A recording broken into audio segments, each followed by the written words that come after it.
This afternoon, it's looking very different from when we were talking about all that snow out there this morning on the valley today. We've got blue skies. Our visibility has improved greatly. And now we immediately turn our attention to the cold that is following this system that swept through and brought us a couple of inches of snow to the valley. Now we're looking at temperatures that haven't changed much since this morning. We're still around zero. It's 0 right now in Detroit Lakes and down toward Wahpeton and back up to Bemidji. 2 below currently in Fargo, 5 below in Grand Forks, and 11 below your noon temperature in Devil's Lake. So a cold one here to kick off the afternoon, and factoring in the winds, it's going to be a tough go of it here. We're looking at winds, chills that are down to 30s below out to the west, 33 below currently in Jamestown and in Devil's Lake. This is quite dangerous. If you're not protected properly, you could get frostbite in a matter of minutes there. So I want to make sure that you're prepared for this as you're heading outdoors. If you're traveling, of course, we've got that fresh snow, fresh hazards on the roads. You don't want to run into trouble and then end up in these kind of wind chills. So make sure you're taking care of that. Looking at winds out of the northwest here today that are stronger, mainly in our western and southern viewing area. We've got a couple of gusts, Fergus Falls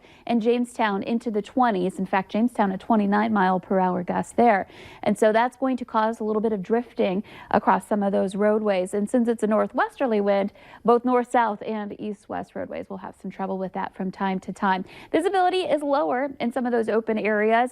We're down to 2 miles over in Carrington, and then over to the east, Detroit Lakes at 0 right now from some blowing snow there, and snow falling still in places in our northeastern viewing area. Here's a look at our satellite picture and our radar as well. You can see we've mainly quieted things down, though we're still seeing some flakes over in the Red Lake region, up toward Baudette and down toward Bemidji, and that's also where the clouds will be clearing out. The rest of us on this black and white version here, it kind of gives us a better look at what we're dealing with, and you could see that white or gray on the map here indicates some snow on the ground since it's not moving. So we've got a pretty big snowpack now developing as we just continue to add to it throughout the season, and we added a few inches to that snowpack here today. So that's moving on, the snow moving on. Looking out west, not seeing anything heading our way at this point in time except for that cold air that we're going to be dealing with heading into tonight. So again, watching that snow clear out, watching those temps drop after that sun sets for tonight, and with that comes the wind chills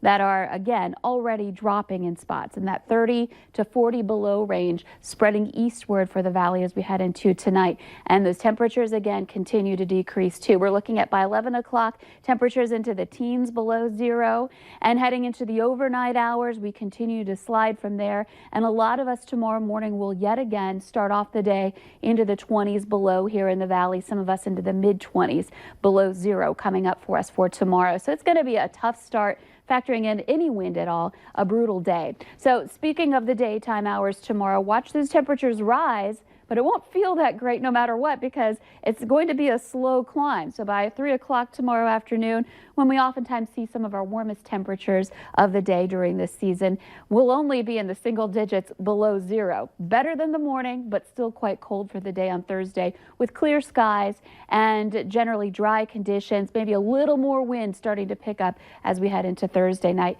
ahead of that next system we've been talking about. This one will be moving in for Friday and into Saturday. The big question on that one is where will that heavy snow go? Right now our forecast models are indicating it'll be a little farther down I-94 into central and southeastern parts of Minnesota with the heaviest snow there. If there's any change in track, that's going to have some big impacts on how much snow we see here in the valley. So we'll have more on that as it gets closer for Friday and into Saturday. A big warm up on Friday initially, but then we see those temperatures drop right back down this weekend with highs of around 0 both Saturday and Sunday. Take what we can get, I guess. I guess, you know, Friday warming, but oh, by the way, we've got a chance at a snowstorm. All right. Well, thank you, Lisa.